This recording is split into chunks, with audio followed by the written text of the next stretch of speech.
서라벌 내해왕 32년은 백제 구수왕 14년이고 고구려 산상왕 31년이었습니다. 이해 서라벌 내해왕은 남쪽과 서쪽의 군업을 순수하며 백성을 위로하고 수병을 격려했는데요. 이해의 백제는 3월의 우박으로 농사를 망쳤는데 여름 4월의 가뭄으로 백성들이 먹을 물조차 구하지 못하여 기근에 시달렸습니다. 이에 백제 구수왕은 모든 신하를 거느리고 동명왕의 사당에 기우제를 지냈고 그러자 곧 비가 내려 가뭄이 해갈되었다고 합니다. 고구려는 5월에 산상왕이 붕어해버렸습니다. 고구려 신하들은 왕을 산상릉에 장사 지내고 호를 산상왕이라 했습니다. 왕위는 태자인 교체가 물려받았는데요. 왕이 된 교체는 이름을 우위거로 바꿨습니다. 그가 바로 동천왕입니다. 우위거왕, 즉 동천왕은 성품이 너그럽고 매우 어지럽다고 하는데요. 왕후는 왕이 어느 정도 너그러운지 성품을 시험해보려고 왕이 외출한 틈에 사람을 시켜서 아끼는 노마의 갈기를 잘랐다고 합니다.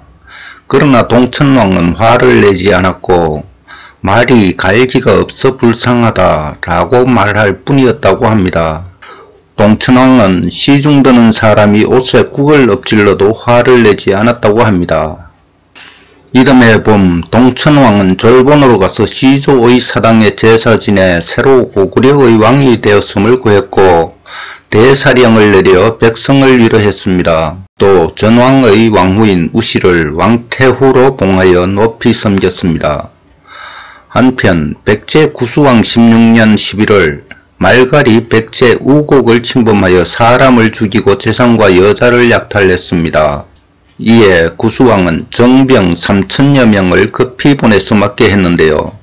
말갈은 길목에 병사를 숨겨두고 기다렸다가 백제군이 오자 싸워서 전멸을 시켜버렸습니다. 그 이듬해는 서기 230년 서라벌 내해 이사금 35년이었는데요. 전해 초여름 뱀이 서라벌 왕궁 남쪽 부고에서 사흘을 울더니 가을 9월에 지진이 일어났고 겨울 10월에는 5자나 되는 눈이 내리더니 이해 3월에 내해왕이 붕어했습니다. 이때의 태자는 우로였지만 왕위는 조분이 물려받았는데요. 그것은 내해왕이 사위인 조분이 위를 계승하라고 유명을 남겼기 때문이라고 합니다. 서라벌의 세왕 조분 이사금은 벌휴 이사금의 손자인 석씨였습니다. 아버지는 골정 갈문왕이고 어머니는 구도 갈문왕의 딸인 김씨 옥모 부인이었으며 왕비는 내해왕의 딸인 아이해 부인이었습니다. 조분왕은 연충을 이찬으로 삼고 군국의 일을 위촉했지만 전왕의 태자이자 이찬인 우로도 이찬의 위에서 파하지 않고 그냥 두었습니다. 그 우로로 하여금 감문국, 지금의 김천지방에 있던 나라인데요. 그 감문국을 쳐서 없애게 하고는 서라벌의 군으로 삼았습니다. 이듬해 여름 4월에는 외인이 오랫동안 이어오던 우호를 깨고 갑자기 서라벌 금성에 쳐들어왔습니다. 서라벌이 필요한 만큼의 철을 외에 공급하지 않았기 때문인 것으로 보입니다. 조분왕은 친히 군사를 거느리고 나아가 싸웠고 적이 흩어져 달아나자 기병으로 하여금 추격하게 하여 1천여 명을 죽이거나 사로잡았습니다. 서라벌에 크게 패한 왜적은 이듬해 4월에 다시 서라벌 동변에 쳐들어와서 노략질을 하고 7월에 또 쳐들어왔는데요. 서라벌 조분왕은 우로 이찬으로 하여금 왜적을 맞게 했습니다. 우로 이찬은 바람이 왜적 쪽으로 불자 사도라는 곳에 정박된 왜적의 배에 불을 질러서 모두 수장시켰습니다. 백제 구수왕은 제위 21년인 234년에 붕어했습니다. 그 위는 장자인 사반이 계승했는데요. 그러나 사반왕은 아직 나이가 어렸습니다. 이에 초고왕의 친동생인 고이는 어린 왕을 위협했고 백제 신하들의 마음 또한 사반왕의 작은 할아버지인 고이에게로 돌아섰습니다. 고이와 신하들의 압력에 큰 위협을 느낀 어린 사반왕은 고이에게 위를 선양하고 물러났습니다. 이때 서라벌에서는 지금의 영천 지역에 있던 나라인 골벌국 왕 아음부가 신하와 국토를 바치며 서라벌에 항복해 왔습니다. 조분왕은 골벌을 서라벌의 군으로 삼았습니다. 이때의 중원은 삼국시대가 열려 있었습니다. 후한의 마지막 황제 헌제를 폐위시킨 조조의 아들 조비가 위나라를 세웠는데, 위문제 조비는 아버지 조조가 죽자 그 벼슬을 물려받아 승상이 되었고 217년에 위나라 왕이 되었으나 226년에 죽었고, 그 위는 아들인 위명제 조예가 계승했습니다.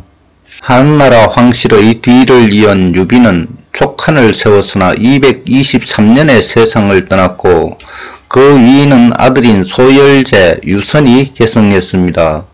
손자병법을 지은 손무의 후손 송건은 오나라를 세웠는데, 위왕조예와 오왕 송건은 이때 거소호 합비의 신성 등지에서 크게 전쟁을 벌이고 있었습니다.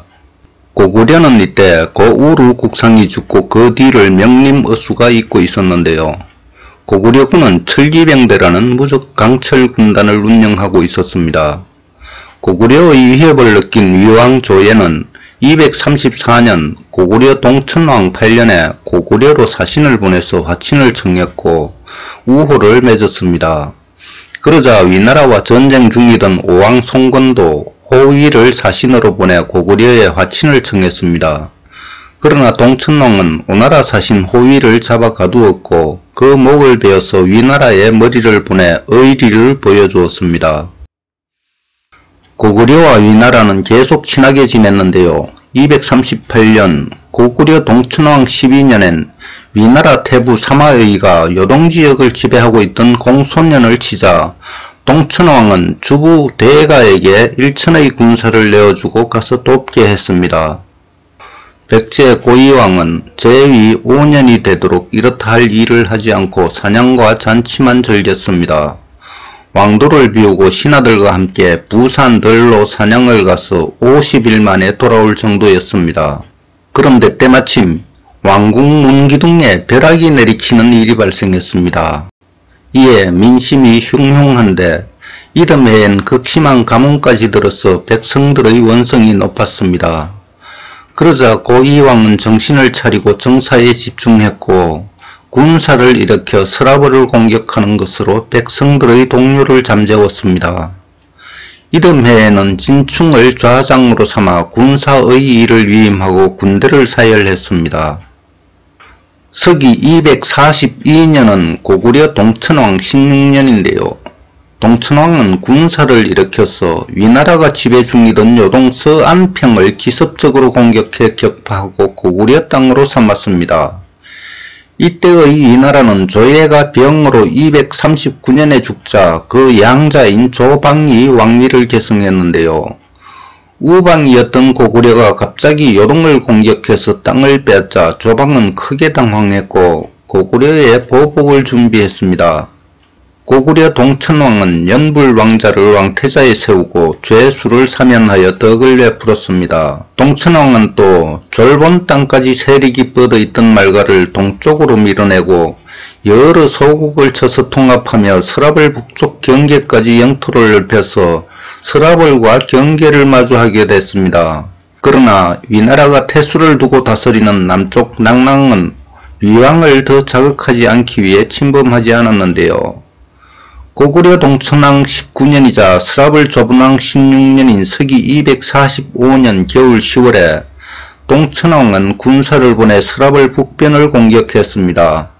서라벌 조분왕은 이때 전왕의 태자였던 우로를 서불하나로 삼고 군 통수권까지 위임한 상태였는데요. 이 벼슬은 고구려의 국상과 같고 옛 서라벌의 대보와 같습니다. 우로 서불하는 고구려가 쳐들어왔다는 보고를 받고 즉시 군사를 거느리고 달려갔으나 철기병을 앞세운 고구려군에 대패했고 마두채까지 물러나 지켰습니다.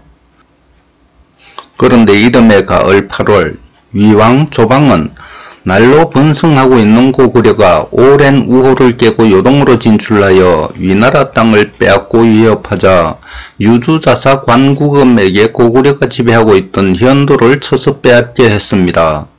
이에 관구검은 1만의 군사를 거느리고 현도로 쳐들어왔고 동천왕은 친히 보병과 기병 2만을 거느리고 막으러 달려갔습니다. 그래서 비류수 위에서 위나라 군사를 맞아 싸웠는데요. 적병 3천여 명을 참살하고 크게 이겼습니다. 동천왕은 달아나는 위나라 군사를 추격하여 양맥 골짜기에서 다시 3천여 명의 적병을 베거나 사로잡았습니다. 그런 후 장수들을 불러 모아서 위나라가 대군을 거느렸다고는 하나 우리 고구려의 적은 군사보다 약하고 관구검이라는 자는 위나라 명장이라지만 지금 그 목숨은 내 손안에 있다. 라고 하고는 친히 철갑으로 무장한 철기병 5천을 거느리고 앞장서 달려가서 공격했습니다. 그 뒤를 고구려 보병이 따라가서 공격했는데요. 그러나 관구검도 방어진을 치고 원병을 불러 군사 규모를 키운 후 결사적으로 싸웠고 고구려군은 1만 8천여 명이 죽고 대패하고 말았습니다. 그래서 동천왕은 남은 기병 1천여 명을 거느리고 압록권으로 달아났습니다. 2달 뒤인 겨울 10월 관구검이 다시 고구려 환도성을 공격했습니다. 동천왕이 군사를 거느리고 힘껏 싸웠으나 막지 못하고 성이 함락되고 말았습니다. 동천왕은 성을 적에게 내주고 도망쳐야 했는데요. 관구검은 장수 왕기를 보내서 고구려 동천왕을 추격했습니다. 동천왕은 군사를 거느리고 지금의 함경도 함흥으로 추정되는 남옥저까지 피했는데요. 지금의 함경도 황초령으로 추정되는 중령에 이르렀을 때 동부 사람 밀루가 자신이 결사대를 모아 항전할 것이니 동천왕은 어서 피하라고 하고서는 군사 중에서 결사대를 모아 그곳에 남습니다. 동부의 미루가 중령에서 위나라 장수 왕기의 군사 앞을 가로막고 싸우는 동안 동천왕은 밤새 샛길로 달아나 산골짜기에 숨었는데요. 동천왕은 충신인 미루를 살리기 위해 미루를 구출해오는 사람에게 후한상을 내리겠다 라고 말했습니다. 이에 하부의 유옥구가 자신이 구해오겠다고 하고 중령으로 달려갔는데 밀루가 부상을 입고 땅에 엎어져 있는 것을 발견해서 업고 돌아왔습니다. 동천왕은 미루를 무릎에 눕히고 치료를 했고 미루는 한참 후에 깨어났습니다. 동천왕은 여기저기 떠돌며 숨어 다녔는데 위나라 장수 왕기가 거느린 위군은 계속해서 추격의 고삐를 늦추지 않았습니다. 동천왕이 곧 붙잡힐 위기에 처했을 때 동부 사람 유유가 형세가 매우 위태롭고 급박한데 이렇듯 헛되이 죽을 수는 없지 않겠습니까? 신이 어리석으나 계략을 준비했습니다. 청컨대 음식을 가지고 가서 위군에 바치며 틈을 엿보아 적장을 찔러 죽이겠습니다. 만일 신의 계책이 성공한다면 왕께서는 분연히 반격하시어 통쾌히 승리를 거두소서라고 아뢰었습니다. 동천왕이 윤허했고 유유는 동천왕의 항복을 청하러 온 사자인 척 음식을 준비해서 위군 진중으로 갔습니다. 이에 위나라 장수는 항복을 받기 위해 유유를 만났는데요. 유유는 음식을 담아온 그릇 속에 숨긴 칼을 꺼내서 위나라 장수 가슴을 찌르고 함께 죽었습니다. 동천왕은 흩어진 군사를 불러 모아 정비한 후 세 길로 나누어 반격에 나섰습니다. 완전히 소멸한 줄 알았던 고구려군이 결연한 의지로 단결하여 대반격을 하자 당황한 위나라 군사는 뿔뿔이 흩어져 낭랑 땅으로 도망쳤습니다. 대반격에 성공하여 환도성을 되찾고 국토를 회복한 동천왕은 미루와 유유를 일동궁신으로 하여 미루에게 거곡과 청목곡을 시급으로 주었고 밀루를 구해온 유옥구에게는 압록원과 두눌하원을 시급으로 주었으며 유유는 구사자에 추정하고 그 아들 다우를 대사자로 삼았습니다. 이듬해 봄 2월 고구려 명림어수국상은 국내성에 백성이 돌아오지 않자 동천왕에게 천도를 간했습니다. 왕은 명림어수의 덫을 쫓아서 새 도읍지로 알맞은 땅을 알아보라고 명했는데요. 명림어수는 국토를 돌아보고 평양을 추천했습니다.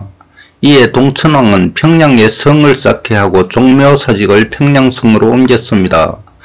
고구려의 평양성시대가 시작된 것입니다. 247년 서랍을 조분왕은 제위 18년 만에 붕어했습니다.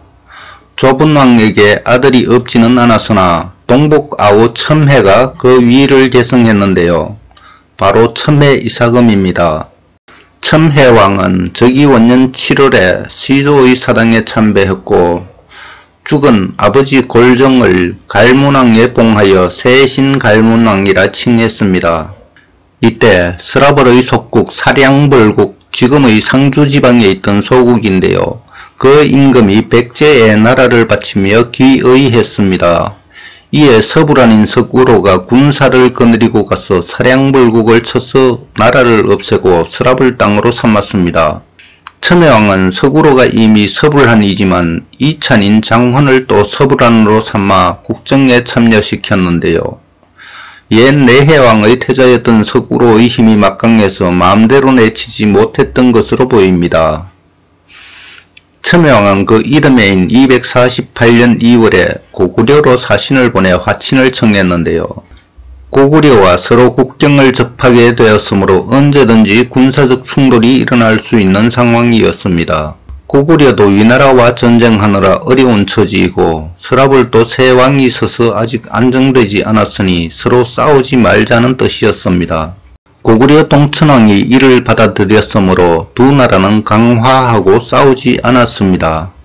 그러나 위나라와의 전쟁으로 너무 많은 고생을 한 탓일까요?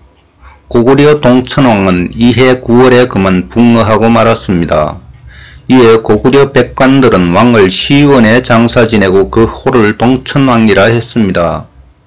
동천왕은 매우 어질고 인자하며 많은 덕을 베풀었으므로 순장을 청하는 사람이 너무 많았다고 하는데요. 그러나 국상명림어수는 새 왕에 대한 예가 아니라며 이를 금하였습니다.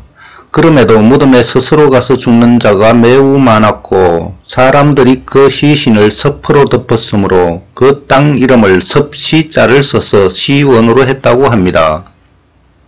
동천왕의 위인은 태자인 연불이 계승했는데요. 바로 중천왕입니다. 중천왕은 인품이 훌륭하여 모범적이었고 지략이 뛰어났다고 합니다.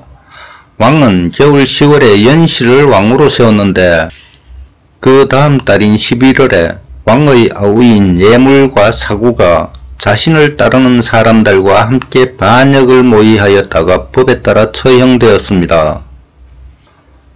서랍을 첨해 이사금 3년이 되었습니다. 서기 249년이었는데요. 삼국사기에는 여름 4월에 외인이 서불한 우로를 죽였다 라는 기록이 있습니다. 일전에는 첨해왕 7년의 일로 기록하고 있습니다. 외국 사신 갈라고가 서라벌에 와서 객관에 머물고 있었는데 서불한인 석우로가 언젠가는 너희 왕을 염로로 만들고 왕비는 식모로 삼겠다 라고 희롱했습니다. 외국이 자꾸만 서라벌 동변을 침략하자 그렇게 위협을 했던 것 같습니다. 사신이 돌아가서 외왕에게 그 말을 전했습니다. 일본 서기에는 이때가 여왕 비미호의 시대로 기록되어 있는데요. 여왕이라면 석우로가 한 말과 정황이 맞지 않습니다. 어쨌거나 사신의 말을 듣고 격분한 외왕은 우도주군이라는 장수를 보내서 서라벌을 쳤고 이를 막는 과정에서 우로 서불한이 전사한 것 같습니다. 그러나 기록과 달리 첨해왕이 장헌을 서불한으로 삼긴 했으나 옛 왕의 태자였던 석우로를 어쩌지 못하고 너무 어려워하자 석우로 스스로 죽음의 기회를 만들었거나 혹은 첨해왕이 장헌을 서불한으로 삼았음에도 막강한 힘을 가진 구신 석우로가 스스로 물러나지 않자 외의 군사를 끌어들여 제거했을 수도 있다는 생각이 듭니다. 죽은 석우로는 어린 아들 헐해를 남겼습니다. 이때 고구려 중천왕은 아름다운 관나 부인에게 반해서 깊은 사랑에 빠져 있었습니다. 왕은 날마다 관나 부인을 찾아가서 통정했고 그 사실을 알게 된 왕후 연신은 몹시 시기했습니다.